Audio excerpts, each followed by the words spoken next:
साल 2003 में महाराष्ट्र के सातारा जिले के वाई तालुका के एक शांत ग्रामीण इलाके में एक ऐसी कहानी शुरू हुई जिसे उस समय किसी ने गंभीरता से नहीं लिया। लेकिन आने वाले वर्षों में वही कहानी एक भयावह सच्चाई में बदलने वाली थी। इस इलाके में लोग एक दूसरे को अच्छी तरह जानते थे और यहाँ पर भरोसा सबसे बड़ी पूंजी माना जाता था। इसी भरोसे के माहौल में एक व्यक्ति धीरे धीरे लोगों के बीच अपनी खास पहचान बना रहा था। उस व्यक्ति का नाम संतोष पोल था।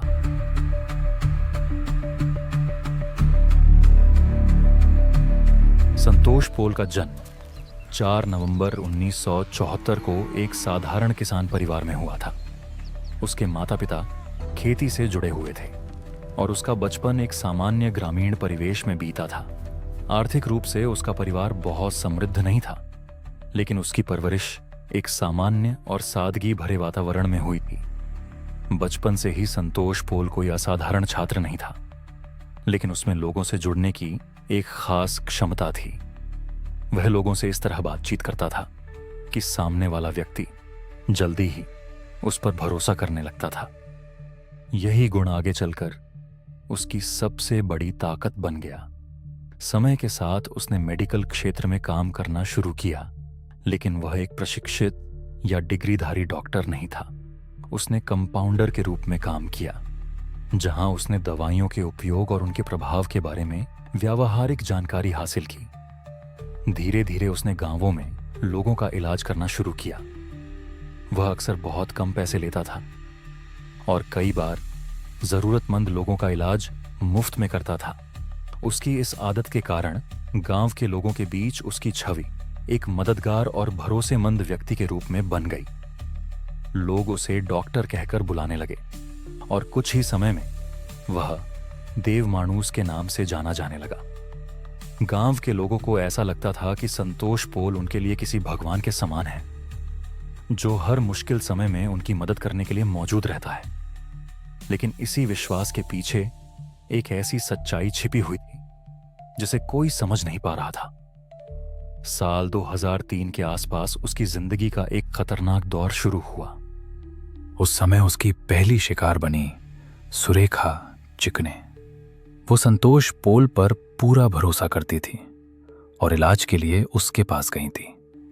लेकिन उसी भरोसे का फायदा उठाकर संतोष पोल ने उसे अपने जाल में फंसाया और इंजेक्शन देकर उसकी हत्या कर दी। इसके बाद उसने उसके शव को छिपा दिया और किसी को कुछ पता नहीं चला। समय बीतता गया और साल 2006 के आसपास वनिता गायकवाड़ नाम की महिला भी अचानक गायब हो गई। वो भी उसकी मरीज थी और उस पर भरोसा करती थी।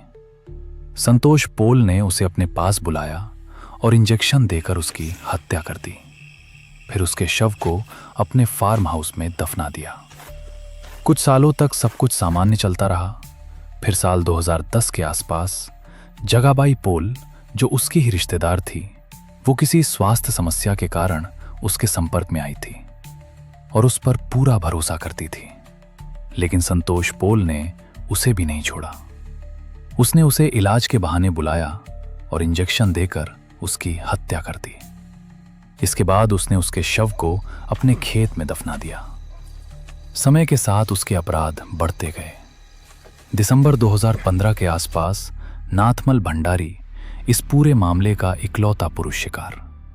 वो किसी काम से संतोष पोल के संपर्क में आया था। संतोष पोल ने उसे अपने भरोसे में लिया और बाद में उसकी हत्या कर दी। इसके बाद जनवरी 2016 के आसपास सलमा शेख नाम की महिला भी रहस्यमय तरीके से गायब हो गई। वो भी अपनी तबीयत के इलाज के लिए उसके पास जाती थी। संतोष पोल ने उसे विश्वास में लिया, उसे अकेले बुलाया और इंजेक्शन देकर उसकी हत्या कर दी। और फिर 16 जून 2016 मंगला जेथे, जो एक आंगनवाड़ी सेविका थीं, उस दिन अपने काम के सिलसिले में घर से निकली थीं, लेकिन वो कभी वापस नहीं लौटी।